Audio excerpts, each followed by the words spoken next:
At a party with my husband's friends, I tried to kiss him while dancing.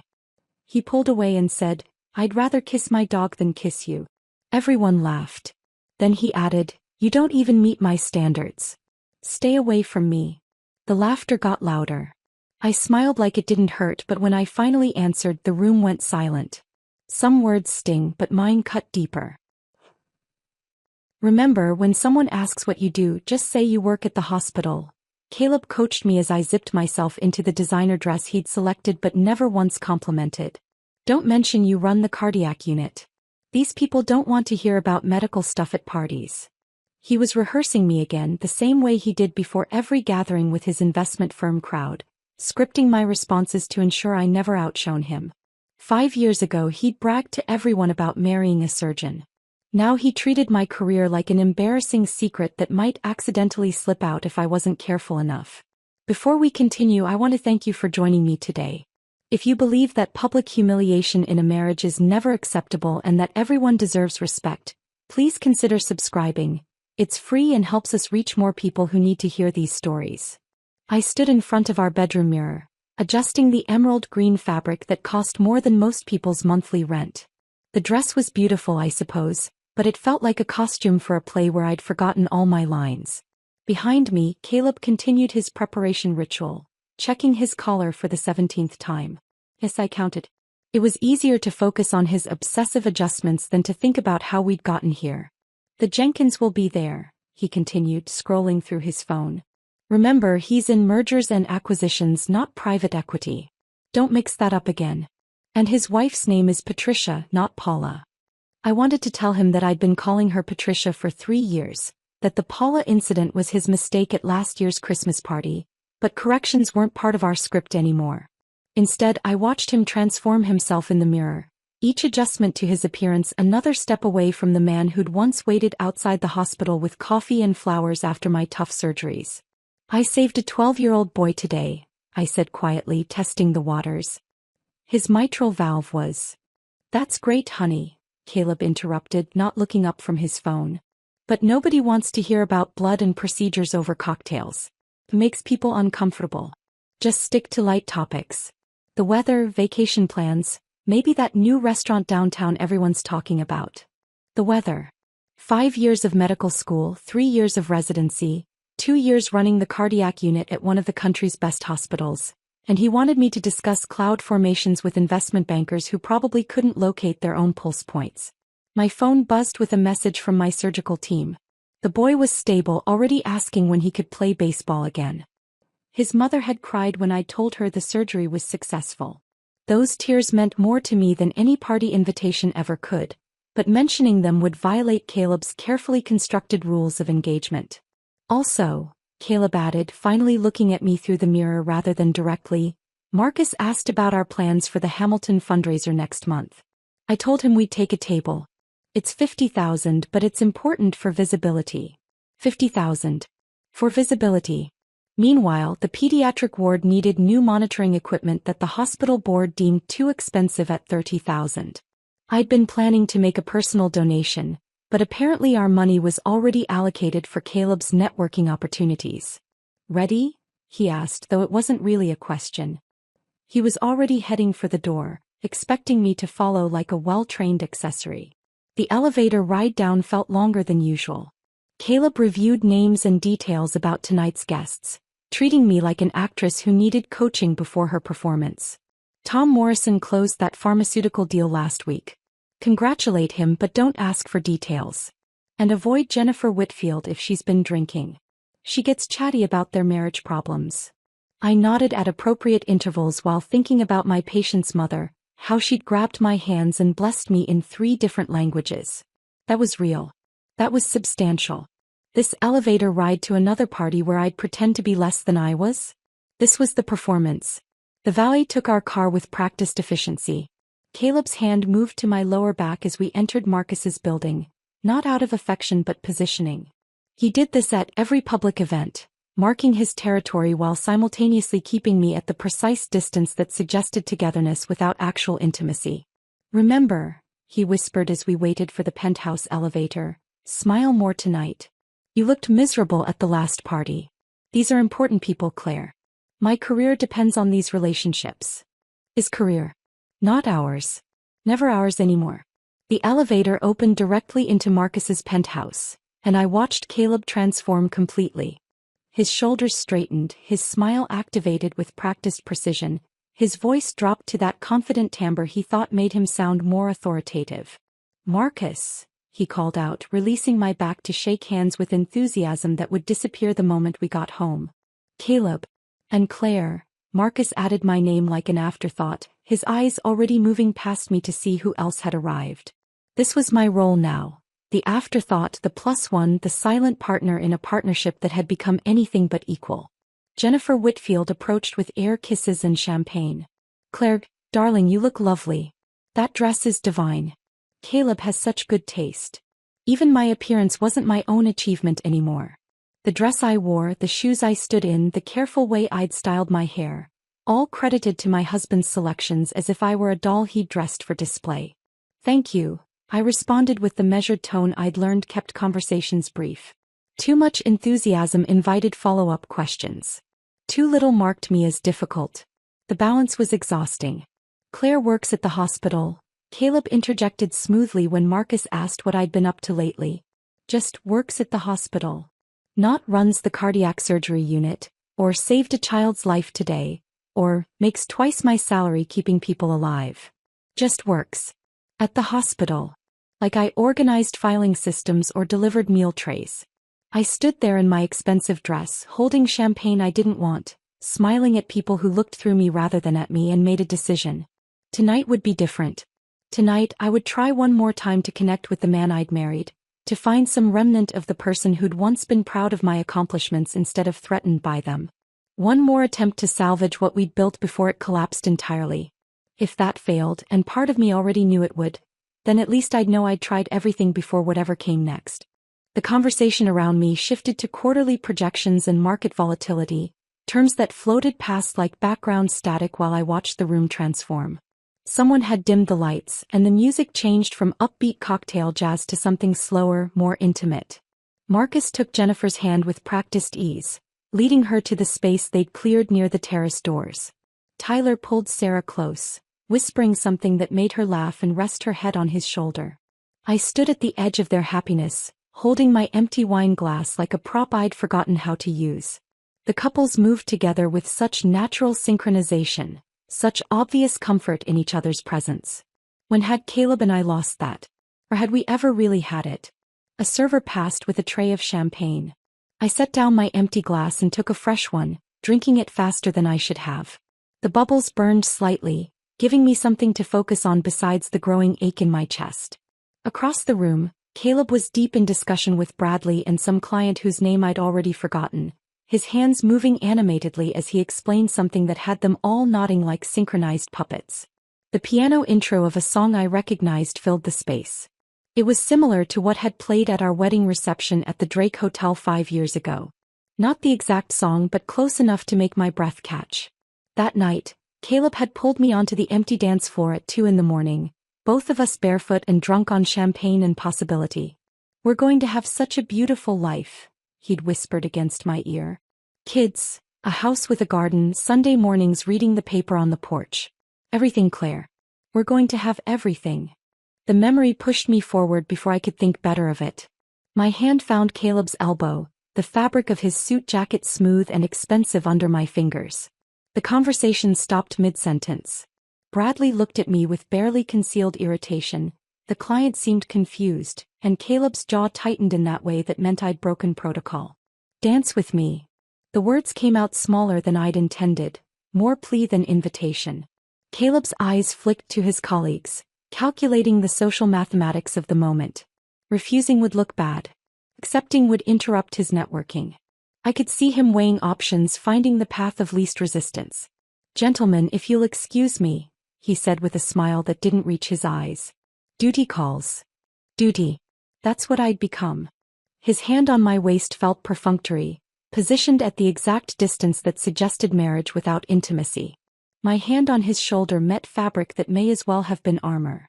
We began to move, but it was mechanical, like two strangers following dance class instructions rather than a married couple sharing a moment. The Patterson deal looks promising, he said, his eyes focused somewhere over my shoulder, probably tracking who was talking to whom, which connections were being made without him. That's nice, I murmured, trying to pull him closer, to find some echo of the man who'd once danced with me until sunrise. His body resisted, maintaining that careful distance. Everything about him radiated impatience. The tap of his fingers against my waist, the way his weight shifted like he was already planning his exit, the constant surveillance of the room that meant I wasn't worth his full attention even for one dance. Around us, other couples swayed with easy intimacy. Jennifer had her arms wrapped around Marcus's neck, her shoes abandoned somewhere, laughing at something he'd whispered. Sarah and Tyler were barely moving, just holding each other like the rest of the room had disappeared. Even the older couples, the ones who'd been married for decades, moved with a comfortable familiarity that made my chest tight. The wine and the music and the memory of better times created a moment of dangerous hope. Maybe if I could just bridge this distance, just remind him of what we used to have. I watched Jennifer kiss Marcus's cheek, saw Tyler brush Sarah's hair back with gentle fingers, noticed how every other couple seemed to exist in their own private bubble of affection. I leaned in.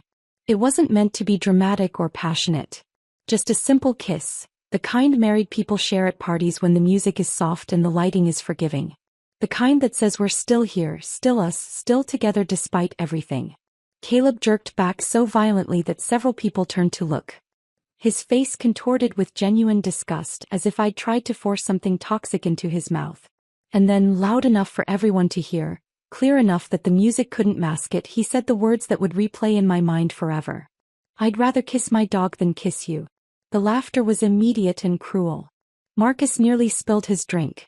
Jennifer's hand flew to her mouth in delighted shock.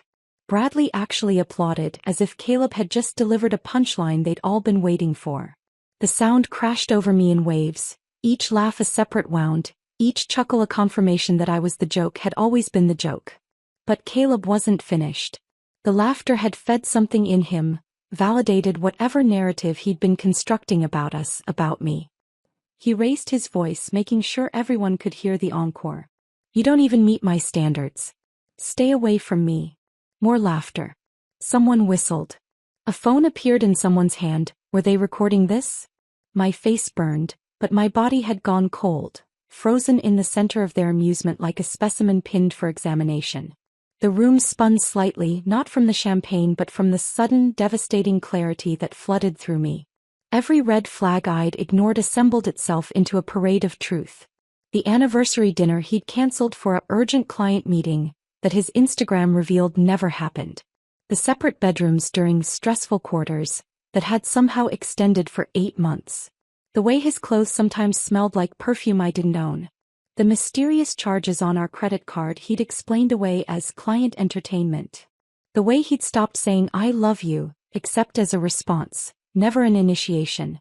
I stood there in my expensive dress, surrounded by laughter that sounded like breaking glass, and understood with perfect clarity that I'd been performing CPR on something that had been dead for years. I'd been so focused on trying to revive what we'd had that I hadn't noticed the corpse had started to rot. Something shifted inside me, a tectonic plate sliding into a new position. The humiliation was still there, burning like acid, but underneath it something else emerged. Something cold and calculating. Something that understood the difference between being hurt and being destroyed. They were still laughing. But I wasn't broken. Not anymore. My smile started small, just a slight upturn at the corners of my mouth. Not the polite smile I'd perfected for these gatherings, not the diplomatic expression I wore during hospital board meetings. This was something else entirely, something that came from a deeper place, and I watched as it made the laughter around me falter and die like a flame suddenly deprived of oxygen. You know what, Caleb? My voice came out steady, clinical, the same tone I used when explaining terminal diagnoses to families. You're absolutely right. I don't meet your standards. His smirk widened, mistaking my agreement for surrender. Bradley chuckled and clapped him on the shoulder. Marcus raised his glass in mock salute. They thought they were witnessing my final humiliation, my acceptance of his public rejection. Your standards require someone who doesn't know about the Fitzgerald account. The words landed like surgical instruments on a steel tray. Caleb's expression shifted, the smugness draining away as if someone had pulled a plug. His eyes darted to Bradley, then back to me. The room had gone quiet enough that I could hear the ice settling in someone's glass. What are you talking about? Caleb's voice had lost its confident timbre. I reached into my clutch and pulled out my phone, the device suddenly feeling like a weapon I'd been concealing all evening. Your standards need someone who hasn't spent the last 3 months documenting every discrepancy in our accounts. Someone who didn't hire a forensic accountant when she noticed $50,000 moving through shell companies in the Caymans. Jennifer leaned forward, her perfectly contoured face showing the first genuine emotion I'd ever seen from her. Marcus set down his drink with a sharp click against the marble counter. The atmosphere in the room had shifted from cruel amusement to electric tension. This is ridiculous, Caleb said, but his voice cracked on the last syllable. I swiped through my phone with deliberate slowness, letting each motion build the tension. Here's the audit report. Shell company registration documents. Bank transfers dated the same days you claimed to be at conferences that, interesting fact, you never actually attended. I turned the screen toward the crowd, watching them lean in like moths to a flame. Oh, and Bradley? You're in these too. Tuesday, March 15th, 3:47 p.m. Should I play the recording of you two discussing how to destroy evidence before the quarterly review? Bradley's face went from tan to gray in seconds. You can't. I touched the play button. Caleb's voice filled the room from my phone speaker, tinny but unmistakable. We need to wipe everything before Davidson checks the books. Transfer it through the subsidiary, then close it down. Make it look like a client error. Someone dropped a glass. The sound of it shattering against marble punctuated Caleb's recorded confession perfectly. Marcus stumbled backward, his hand reaching for the wall to steady himself. The Fitzgerald account. That was my father's retirement portfolio. Your standards, I continued, my voice cutting through the chaos beginning to build, also require someone who doesn't know about Amanda. Who's Amanda? Sarah's voice was sharp, but she wasn't asking me. She had turned to Tyler, her boyfriend, whose face had suddenly gone pale. The 23-year-old intern from Tyler's firm, I said, watching the dominoes begin their inevitable cascade. The one who needed that marketing position so desperately. The one Caleb's been visiting at her apartment every Thursday. Tyler's cousin, actually. Funny how these things connect. Sarah's hand connected with Tyler's face before he could respond. The slap echoed through the penthouse like a gunshot. Your cousin? The one you said needed help with her career. Your standards need someone who doesn't read text messages. I scrolled through my phone, finding the screenshots I'd saved. Like this one from 3 hours ago. Can't wait to be done with this boring party so I can see you tomorrow. Claire's so desperate it's embarrassing. Or this one from last Tuesday. My wife is pathetic. She actually thinks I'm working late. Jennifer had moved closer, reading over my shoulder. Oh my God, she whispered, then louder, turning to Marcus. The pills. The pills missing from our medicine cabinet. You said you didn't. What pills? Marcus asked, but his confusion seemed genuine. The little blue ones, Jennifer's voice was rising. You said you didn't need them, but they keep disappearing, and now, she whirled on Caleb. You were at our house last week for the game. You used our bathroom. Caleb lunged toward me then, his hand reaching for my phone, but I sidestepped with the same precision I used when navigating around operating tables. Years of surgical training had taught me economy of movement, and he stumbled past me, catching himself on a decorative table that wobbled under his weight.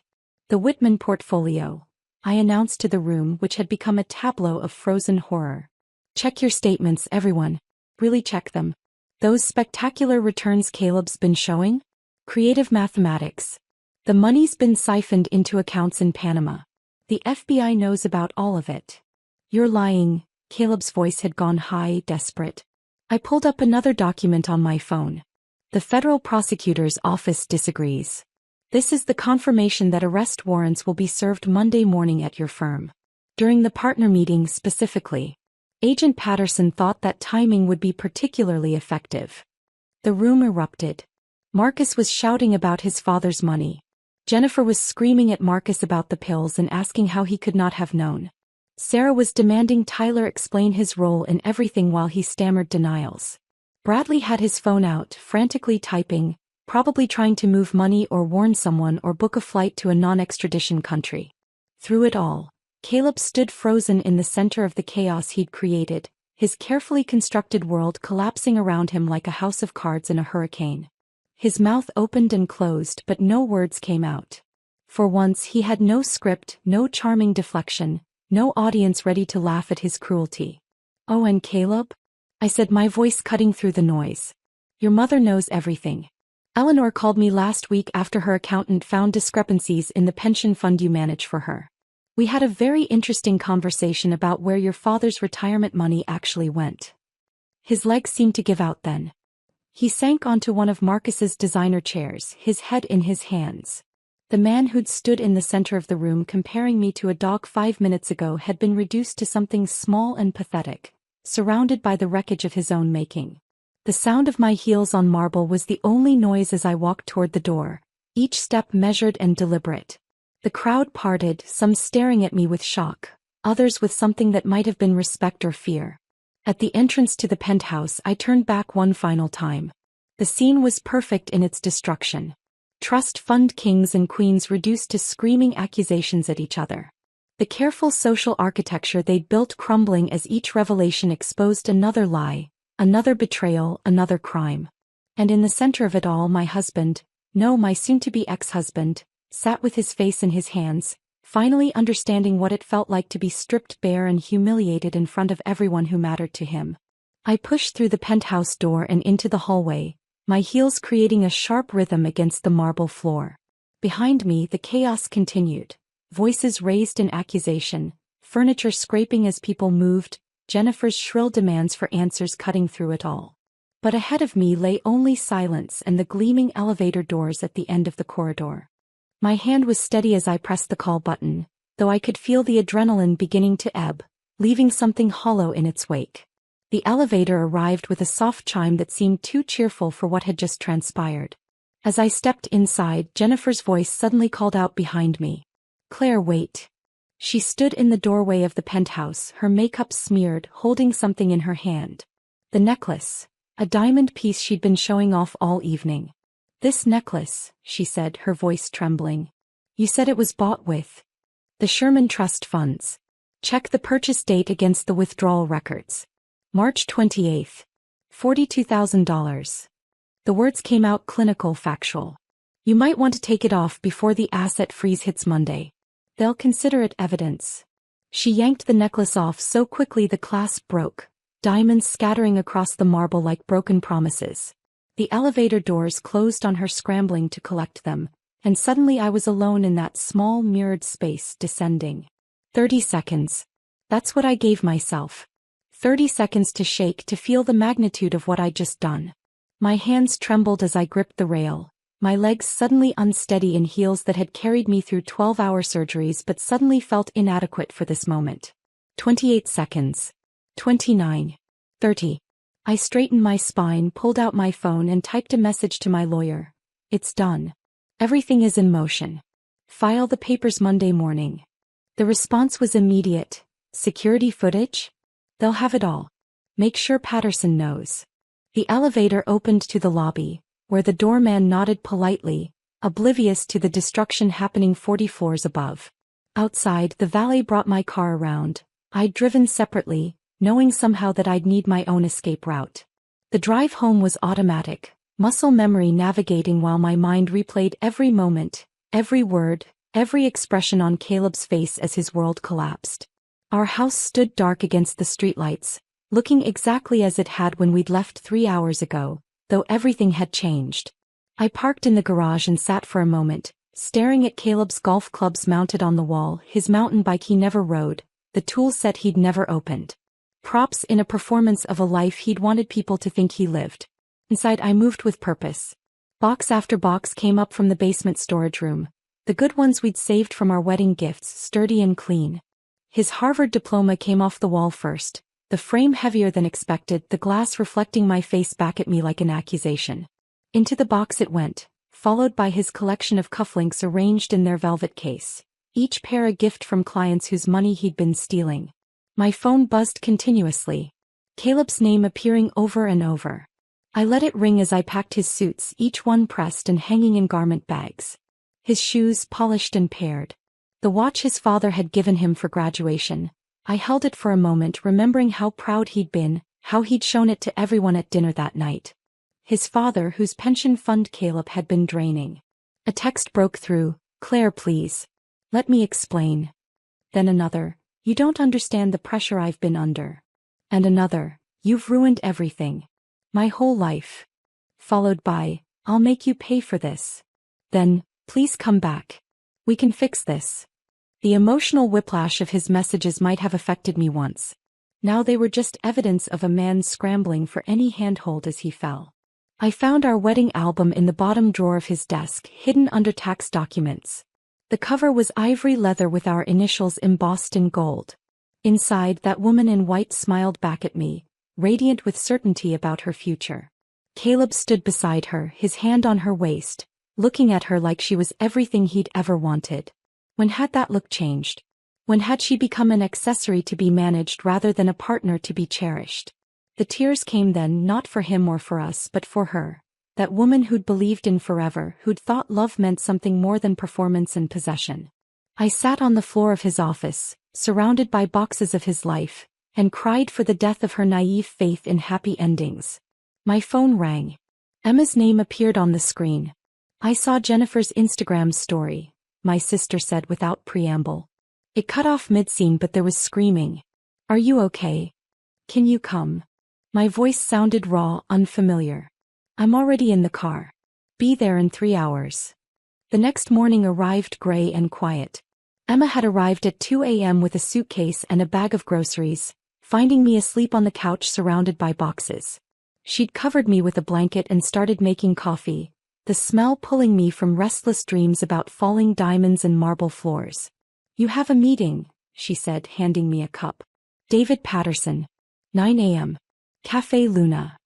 I'd forgotten I'd told her about it during our late-night planning session. Patterson was already there when I arrived, sitting in a corner booth with clear sightlines to both exits. Habits of the profession, I supposed. He stood when he saw me, professional but not unkind. "Mrs. Hartley. Soon to be Ms. Morrison again." He nodded, understanding. I slid the USB drive across the table, 3 years of evidence compressed into a device smaller than my thumb. "My mother noticed it first," I explained. "She's a retired accountant, does our taxes as a favor. Small discrepancies that didn't match our reported income." I started documenting everything after that. Patterson reviewed the files on his laptop, his expression growing more serious with each document. "This is comprehensive.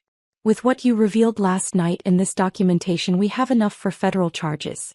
Caleb's assets will be frozen by noon. Marcus Whitfield and Tyler Coleman are now also under investigation. And my immunity agreement? Ironclad. You were unaware of the criminal activity when it began. You reported it as soon as you discovered it, and you're cooperating fully. You're protected." Back home, Emma had rearranged the furniture, pushing Caleb's chair into the garage, centering the couch I'd bought before meeting him. The one he'd always complained was too soft, too blue, too something. "He hated this couch," I said, sinking into it. "Remember when he made you skip Dad's 70th birthday?" Emma said suddenly. "Said it was a critical client dinner?" I nodded, remembering the disappointment in our father's voice when I'd called to cancel. "I saw Instagram photos that night. He was at some club opening with that crowd. No clients, just champagne and people who weren't you." We sat in comfortable silence, sisters who'd grown apart during my marriage now finding their way back. Emma pulled out her laptop, and together we began making lists. Lawyer appointments, financial advisors, therapeutic support, practical steps toward a life that would be mine alone. Monday morning arrived with unexpected sunshine streaming through the hospital windows. Emma had left for Milwaukee at dawn, promising to return next weekend, and I'd driven to Northwestern Memorial on autopilot, my mind carefully compartmentalized between the surgery ahead and the knowledge of what was happening across the city. The patient was 17, a basketball player from Lincoln Park High who'd collapsed during practice with a previously undetected heart defect. His parents sat in the waiting room, holding hands with the same desperate hope I'd seen hundreds of times before. I focused on their faces as I explained the procedure, using their fear to anchor myself in this moment, this purpose, this life that existed separate from the destruction unfolding in downtown office buildings. In the operating room, My team assembled with practiced efficiency. Dr. Rodriguez, my senior resident, studied the monitors while making notes. Sarah, my favorite surgical nurse, laid out instruments with methodical precision. They moved around me like a well-rehearsed orchestra, unaware their conductor was internally tracking time, knowing that at exactly 10 a.m., FBI agents would be walking into Davidson, Klein and Associates. Scalpel, I said, my voice steady through the surgical mask. The weight of the instrument in my hand felt like truth, like something real and purposeful. Here in this sterile room with its controlled environment and clear objectives, I could save a life while another life, the one I'd built with Caleb, officially ended. The surgery stretched into its third hour when Dr. Rodriguez commented on my unusual calm. "You're different today, Dr. Morrison. More focused somehow." If only he knew that every precise cut, every careful suture was a meditation against imagining Caleb's face when agents entered that conference room. The partner meeting always started at 10 sharp. Davidson would be mid-presentation about quarterly projections when the doors would open. The arrests would be public, visible, impossible to spin or explain away. 4 hours in, we encountered unexpected scar tissue from an old injury the boy hadn't mentioned. I worked through it methodically, rerouting vessels with the same patience I'd used to document 3 years of financial crimes. Every challenge in this surgery could be solved with skill and persistence. Unlike marriages built on lies, hearts could actually be repaired. 7 hours and 14 minutes after the first incision, I closed the final suture. The boy's heart beat strong and steady on the monitors, a rhythm that would carry him through decades of games and graduations and all the life Caleb had tried to steal from retirees whose pensions he'd plundered. "Beautiful work," Dr. Rodriguez said as we scrubbed out. "That kid's going to play college ball because of you."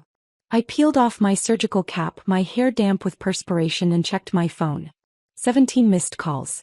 3 from numbers I didn't recognize, likely reporters.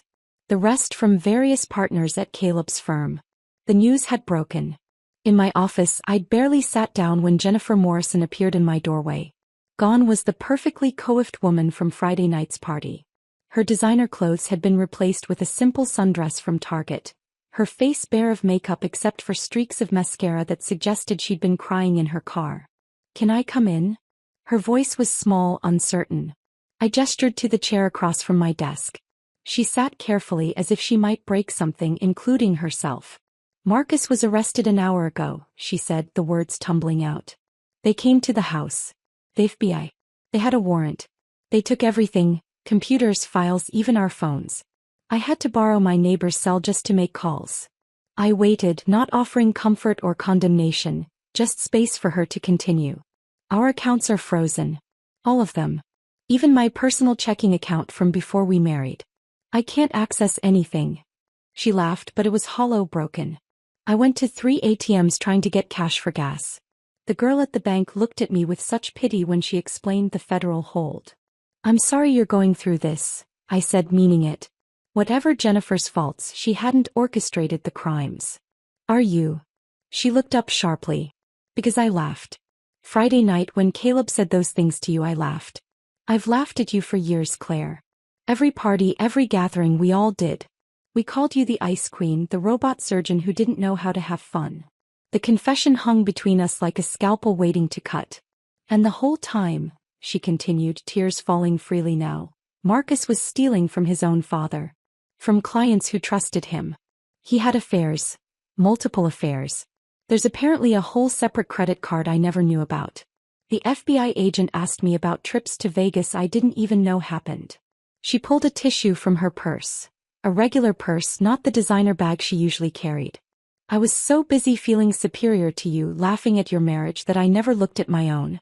We were living the same lie, except you were smart enough to see it." My desk phone rang. I let it go to voicemail, but the display showed a name that made Jennifer flinch. "Davidson, Klein and Associates." "They're all calling me," I said. "Former colleagues of Caleb's. Some fishing for information, trying to figure out their exposure. Others wanting to distance themselves, make sure I know they had no idea what was happening." "Did they know?" Jennifer asked. My phone buzzed with a text from a number I recognized. Caleb's former assistant, Meredith. "Dr. Morrison, I wanted you to know that we all knew about Amanda. About the others too. I'm sorry we never said anything." He used to brag about it at happy hours, said you were too focused on work to notice. Said he was planning to leave once the Singapore deal closed. I kept documentation if you need it for divorce proceedings. I showed Jennifer the message. She read it twice, her face crumpling. They all knew, she whispered.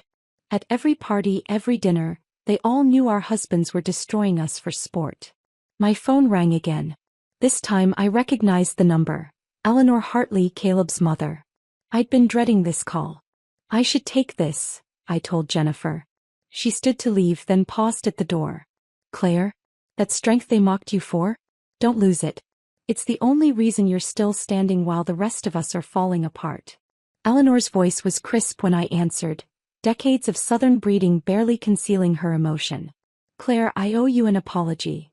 Not hello, not how are you. Straight to the point like always. I've been a terrible mother-in-law.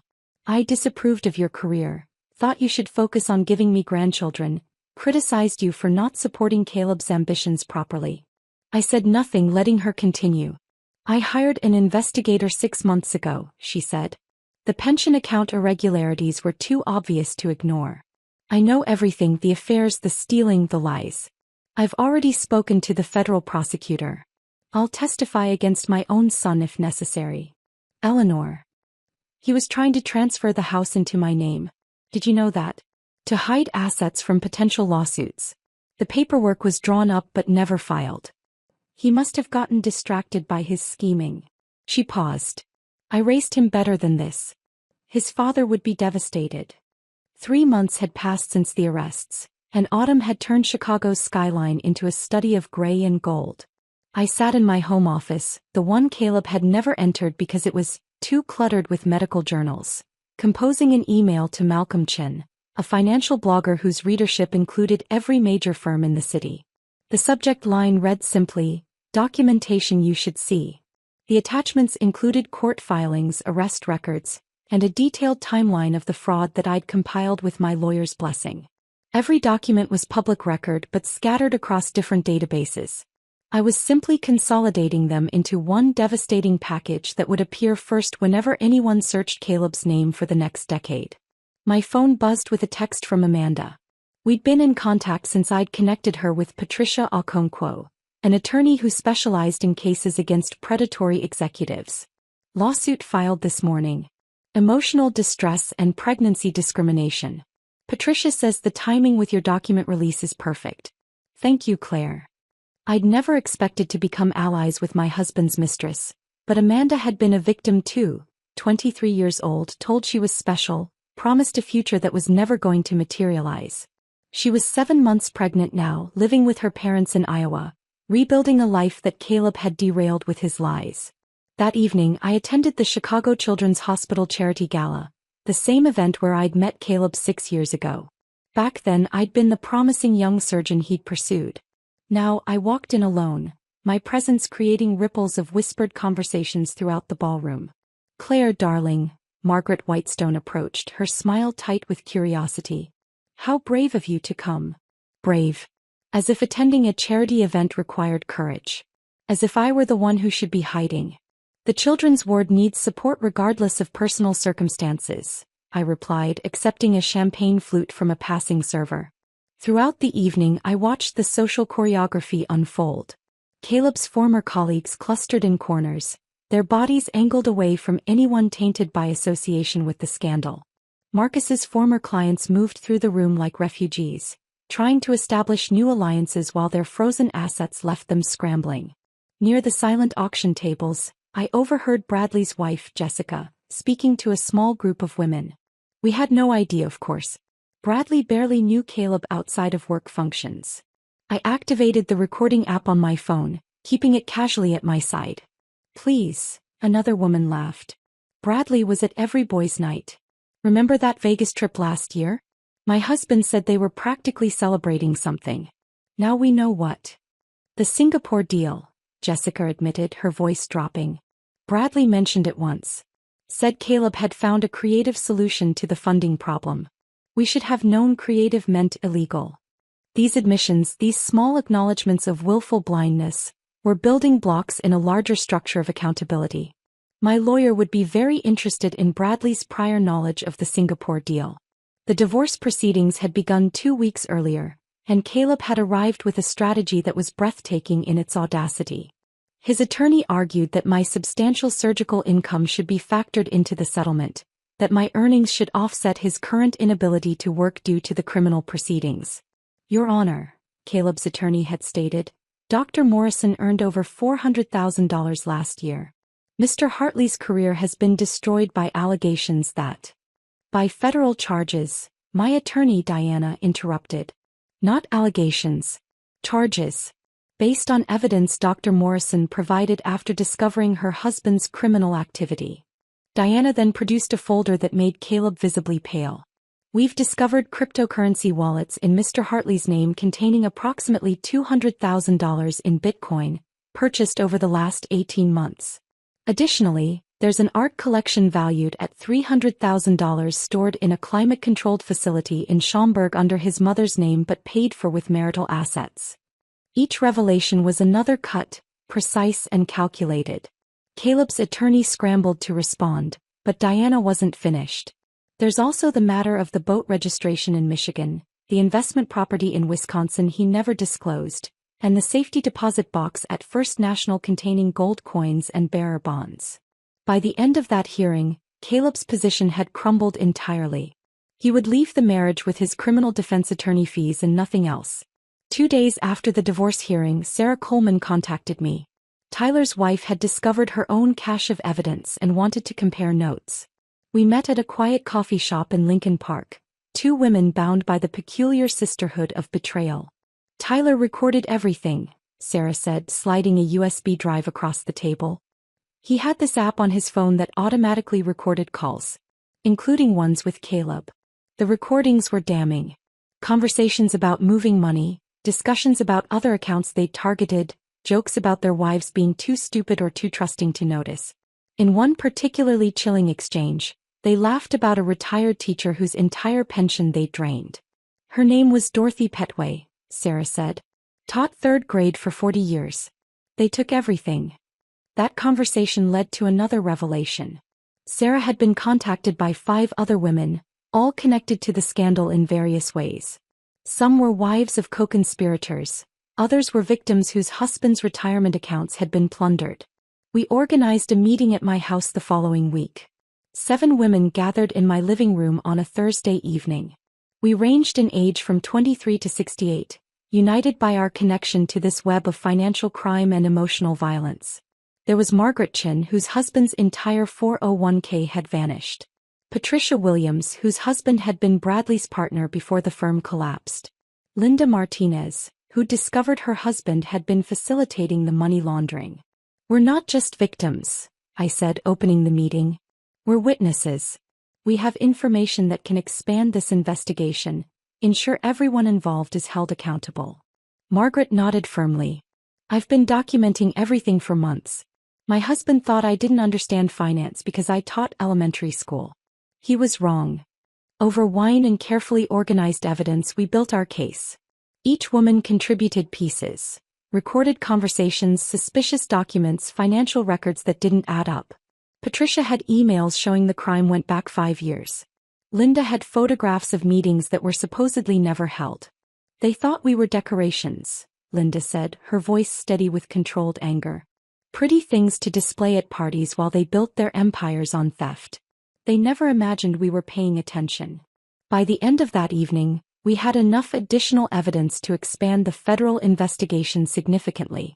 Our group chat became a command center for accountability, each woman committed to ensuring that justice reached beyond just the primary conspirators. As I cleaned up after everyone left, I found a sticky note Sarah had left on my kitchen counter. They called us trophy wives. Let's show them what trophies are really made of, solid gold and impossible to break. I tucked Sarah's note into my kitchen drawer, a small reminder of the solidarity we'd built from shared devastation. 9 months had passed since that first gathering, and today we would all sit together again, but this time in a federal courtroom for Caleb's sentencing. The courthouse stood against a harsh February sky, its limestone columns looking like bars already. I arrived early, wanting to review my victim impact statement one final time. The paper trembled slightly in my hands, not from fear, but from the weight of speaking for so many who'd been silenced by shame and confusion. The courtroom filled gradually.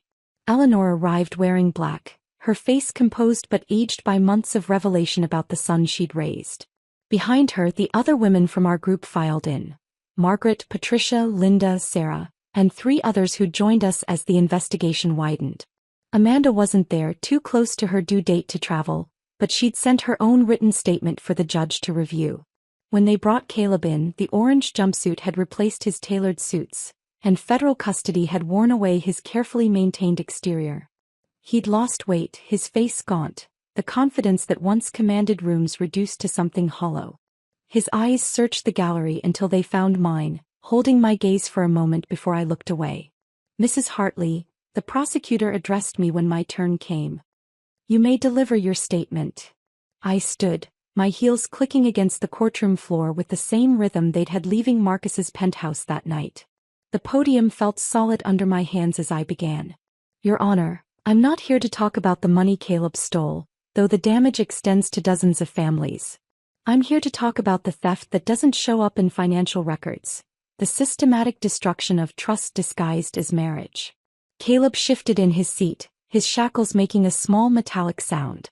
"For 5 years I was married to a man who treated cruelty as entertainment, who would publicly humiliate me at social gatherings, then gaslight me into believing I was too sensitive when I objected. I found receipts hidden in his home office, jewelry, designer handbags, spa treatments, gifts purchased but never given, kept as trophies of deception while he told me we needed to budget more carefully." Eleanor made a small sound, pressing a tissue to her eyes. "Those same receipts were filed with documentation for Amanda Harrison's apartment, as if betrayal was just another business expense to be categorized and filed. He kept spreadsheets, Your Honor.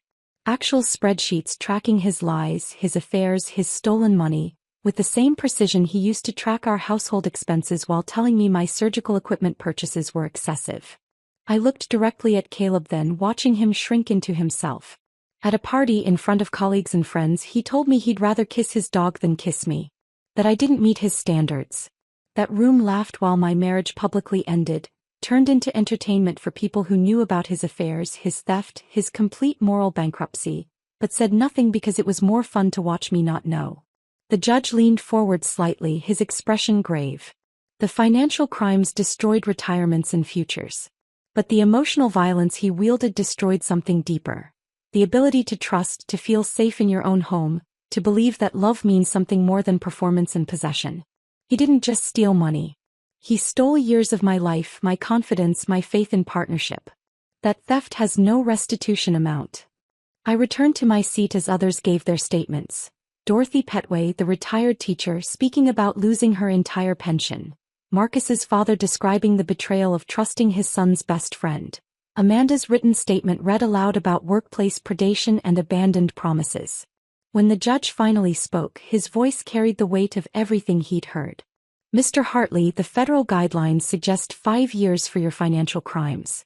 However, the aggravating factors here, the breach of fiduciary trust, the exploitation of marital assets, the systematic nature of your deception, warrant a departure from those guidelines. I sentence you to 7 years in federal prison." The gavel came down with finality. As the guards prepared to lead him away, Caleb turned toward me, mouthing words that looked like, "I'm sorry."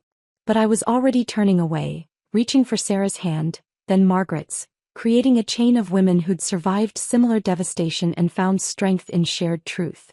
Eleanor approached as we left the courtroom. "Claire, what you said in there. I never understood what he put you through. I failed you as a mother-in-law and I'm deeply sorry."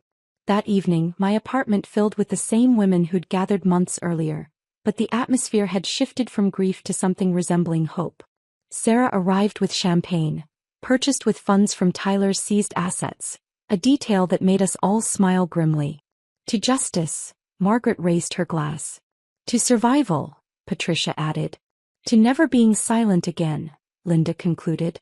We shared updates on our new lives. Sarah was back in school, pursuing the law degree she'd abandoned when Tyler convinced her they didn't need 2 careers. Margaret had started a foundation helping elderly victims of financial fraud. Patricia was dating again, slowly, carefully, but with hope. I got a letter from Amanda, I announced, pulling it from my purse. They gathered around as I read aloud. She was 8 months pregnant now, planning to raise the child alone with her parents' support. She was also writing a book about predatory workplace relationships, asking if I'd write the foreword. I want to call it Standards, her letter explained, because men like Caleb always talk about standards while having none themselves. The bitter irony wasn't lost on any of us. As the evening wound down and the women began leaving, each departure was accompanied by long embraces and promises to maintain our monthly dinners. We'd become an unlikely family, bonded by betrayal but defined by our resilience. Sarah was the last to leave, pausing at my door. You know what struck me most about your statement today? You didn't just expose what he did.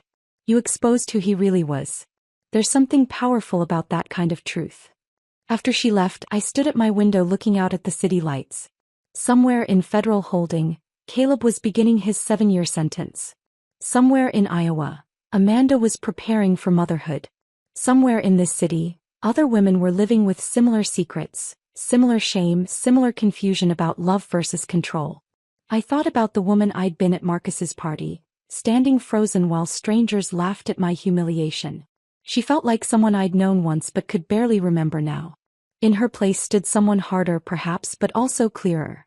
Someone who understood that real strength wasn't about enduring cruelty but about exposing it, completely and without apology. The morning light streamed through the floor-to-ceiling windows of Marcus's former penthouse, casting long shadows across marble floors that had witnessed my public humiliation exactly 1 year ago. The realtor, an energetic woman named Beth who didn't know the history of this space, gestured enthusiastically at the view. The seller is highly motivated, she said, her voice echoing in the empty rooms. The bankruptcy trustees want this sold quickly. At half the original purchase price, it's an incredible opportunity. I walked to the spot where I'd stood frozen while Caleb compared me to a dog, running my hand along the cold glass. The terrace doors were open and I could see the space where couples had danced that night. The same marble, the same walls, but stripped of furniture and pretense. It looked smaller somehow.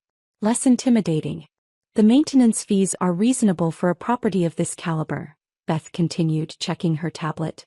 And with your pre-approval amount you could easily. I'll pass, I said quietly, surprising myself with the certainty in my voice. Beth looked confused. But you haven't even seen the master suite or the... I don't need to own this space to know I've already conquered it. I turned from the window, taking one last look at the empty room. Some victories don't require possession. Sometimes walking away is the real triumph. As the elevator descended, I felt lighter with each floor we passed. I didn't need to transform that penthouse into something else. My transformation had already happened without needing to claim that particular piece of real estate. 2 weeks later, my article appeared in the New England Journal of Medicine. When Success Blinds, High Achievement Professionals and Intimate Partner Deception, examined how career-focused individuals, particularly in medicine and law, often missed signs of emotional and financial abuse in their personal relationships. The response was immediate and overwhelming. My hospital email filled with messages from other doctors, lawyers, executives, mostly women but some men too, sharing their own stories of how professional success had made them targets for predatory partners who saw achievement as something to exploit rather than admire. Harvard Medical School reached out first, inviting me to speak at their conference on physician wellness. Then Stanford, Johns Hopkins, and dozens of other institutions. Each speaking engagement revealed the same pattern. Accomplished professionals so focused on their careers that they'd explained away red flags as stress, dismissed cruelty as tough love, rationalized exploitation as partnership. Your article saved my marriage, a young resident told me after a talk in Boston. Not because it helped me fix it but because it helped me realize there was nothing left to fix. I'd been performing CPR on something that died years ago. That phrase, performing CPR on something already dead, had resonated with so many readers that it became the unofficial title of my talks. 3 months after the article's publication, I stood in my parents' backyard in Milwaukee, watching my father blow out 70 candles on a cake my mother had spent 2 days perfecting. The same family members who'd attended my wedding to Caleb were here, but the atmosphere was different now. Lighter. No one was pretending anymore. I never liked him, my Aunt Patricia announced after her 3rd glass of wine. His handshake was too firm. Like he was trying to prove something. You said he seemed charming, my mother reminded her. I said his teeth were very white. That's not the same thing. Everyone laughed, and I realized this was the first family gathering where Caleb's absence felt like a presence worth celebrating rather than avoiding. Claire dear, my father called out, come here. There's someone I want you to meet properly. David Patterson stood near the garden my mother tended religiously, looking surprisingly comfortable in jeans and a casual shirt instead of his usual federal prosecutor attire. We developed an unexpected friendship over the months of trial preparation, built on mutual respect and absolutely zero romantic undertones.